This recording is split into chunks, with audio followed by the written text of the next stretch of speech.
Contando que, com foco em ações de segurança pública, os governadores do Consórcio de Integração Sul e Sudeste fazem o primeiro encontro do ano em Porto Alegre. Ratinho Júnior, que coordena esse grupo, está participando das discussões. A abertura da 10ª reunião do COSUD ocorreu ontem à tarde, na capital gaúcha. Marcaram presença Ratinho Júnior, que é o coordenador do consórcio, o anfitrião Eduardo Leite, do PSDB, Romeu Zema, do Novo e governador de Minas, e Renato Casagrande, do PSB, que é o governador do Espírito Santo.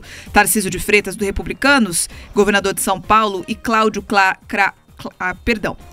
Castro, do PL, que é governador do Rio de Janeiro, chegam hoje para Porto Alegre. Já Jorginho Melo, do PL, que está à frente do governo de Santa Catarina, teve uma indisposição e não vai participar do evento. Dessa vez, os governadores devem discutir entre os temas prioritários a segurança pública e o meio ambiente. Durante a coletiva de imprensa que já aconteceu ontem, Ratinho Júnior fez um balanço das ações do consórcio sob a coordenação dele. A avaliação é extremamente positiva, tanto é que nós estamos agora aqui no Rio Grande do Sul, com a 10ª edição do COSUD, né? E agora o COSUD formalizado. Teve um processo de consolidação de todo esse consórcio. Primeiro que começou como algo informal e foi tendo tanto sucesso de troca de experiência.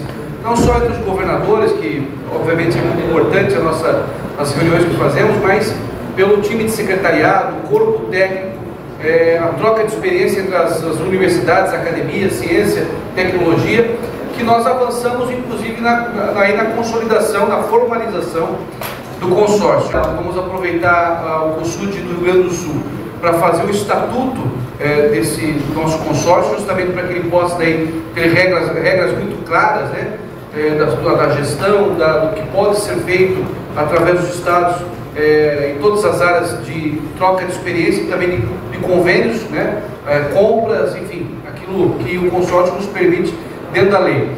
E acima de tudo, eu acredito que é a possibilidade de nós fortalecermos a região sul e sudeste, que é uma região importante para o país, colabora muito com o crescimento do PIB, com o desenvolvimento econômico e social. A programação do evento prevê uma série de reuniões de grupos técnicos envolvendo secretários e diretores de órgãos de todos os estados. Eles foram divididos em diversos grupos de trabalho que vão abordar diferentes temas de interesse das 7 unidades da federação. O anfitrião Eduardo Leite defendeu a cooperação e compartilhamento de tecnologias na área de segurança e ressaltou a necessidade de se discutir o endurecimento de algumas leis. Vamos ouvir um trecho do que ele falou. Para debatermos a formatação de um pacto do COSUD pela segurança pública e o enfrentamento às organizações criminosas. Essa é a intenção, né? Conseguirmos alinhar ações, estratégia conjunta, né? Formatação de estrutura, se possível também conjunta, de enfrentamento ao crime organizado e de inteligência para a segurança pública, cooperação na formação e capacitação das nossas forças de segurança, são algumas das linhas, e também debatermos legislação, porque há uma percepção de dificuldades de maior efetividade para o enfrentamento às facções criminosas, aos grupos organizados para o crime organizado, em função de brechas existentes na lei, que são compreensíveis do ponto de vista de garantias de direitos, mas que acabam sendo utilizadas como subterfúgios, muitas vezes, por facções criminosas para gerar uma certa impunidade. Sábado, amanhã, é o último dia do encontro e vai acontecer então a cerimônia de encerramento e a leitura da carta da edição do COSUD. O documento vai ser redigido com base nas discussões dos grupos técnicos. O COSUD foi criado em março de 2019, durante um encontro que foi feito no estado de Minas.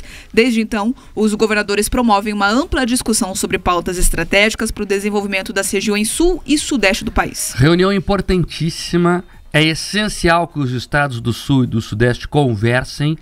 Você veja que, historicamente, os estados do nordeste fazem isso. E tem muito poder, principalmente em Brasília.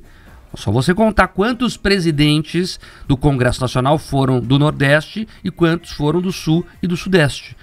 E não tem nada de errado com o Nordeste se unir lá em cima e defender os próprios interesses. Pelo contrário, eles têm que ser copiados e é o que o Sul e o Sudeste vêm fazendo com muito atraso. Nós começamos a fazer isso em 2019, então não tem nem 5 anos ainda, mas os primeiros frutos começam a vir. E veja que a discussão ali é importantíssima. toca na segurança pública, que é uma preocupação de todo mundo. Está rodando um monte de pesquisa agora para saber o que o eleitor está pensando para as próximas eleições, né? Grupos de comunicação, os próprios partidos, os candidatos, todo mundo está pesquisando. Mas eu até discordo dessas pesquisas, porque é o seguinte, a gente já sabe o que elas vão dar. No top 3 vai ter lá segurança, saúde e educação.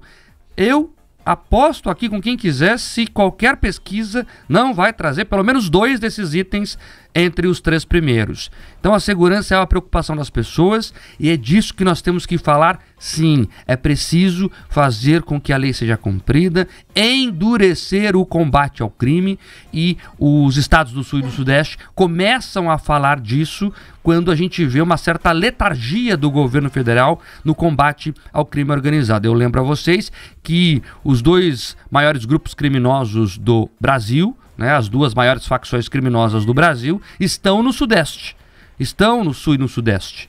Então nós temos que sim começar a nos preocupar com isso, e já que a ajuda não vem de Brasília, vamos nós começar aqui a tomar atitudes para frear o crime organizado. Esse é o espírito da reunião que acontece lá em Porto Alegre. E essa reunião, essa consolidação do Conselho do Sul e Sudeste, ele mostra uma maturidade política dos atores envolvidos. Essa união, que o Mark também chama a atenção, que não acontecia aqui, acontece no Norte, no Nordeste, ela normalmente não se dava porque parte dos gestores aqui da região parecia aquela panela de caranguejo, estava cada um preocupado com seus próprios interesses. Se alguém aparecesse, tentasse se destacar de alguma maneira, era puxado para baixo. Então você tinha o Rio Grande do Sul puxando para um lado, você tinha São Paulo puxando para o outro, o Rio de Janeiro, uma confusão danada, o Paraná um tanto tímido, e Santa Catarina muitas vezes cuidando também dos seus próprios interesses, tocando e avançando sozinha. Nesse momento, essa união, e o governador chama a atenção, inclusive para a aquisição de bens, a aquisição de serviços, ela é fundamental. Porque da mesma maneira que o crime não respeita as fronteiras dos estados, é importante que os estados se integrem para além das suas fronteiras para encontrar soluções, tanto no campo da segurança pública, quanto na questão da infraestrutura. A gente já discutiu aqui a importância que o Porto de Paranaguá tem, não só para o Paraná, mas também para os seus estados vizinhos. Algumas obras, estradas, pontes, elas interligam a região e elas precisam ser tocadas e concebidas integradas. Enfim, esses temas devem sim permear o COSUD. Agora, é impossível fugir de fato da questão da segurança pública, porque ela tem afetado as empresas, tem afetado as prefeituras. Nós já trouxemos dados aqui, né, daquela matéria enorme do Estadão a respeito da cooptação, inclusive do poder público, por essas facções criminosas. Uma resposta tem que ser dada e, pelo visto, o Marcos já salientou aqui, nacionalmente a coisa não está acontecendo. A gente assiste fuga em presídio de segurança máxima com anuência ou, pelo menos, com o tapar dos olhos de alguns funcionários. Então aqui no Paraná, Santa Catarina, São Paulo, Rio Grande do Sul e demais estados, a gente tem que brecar isso.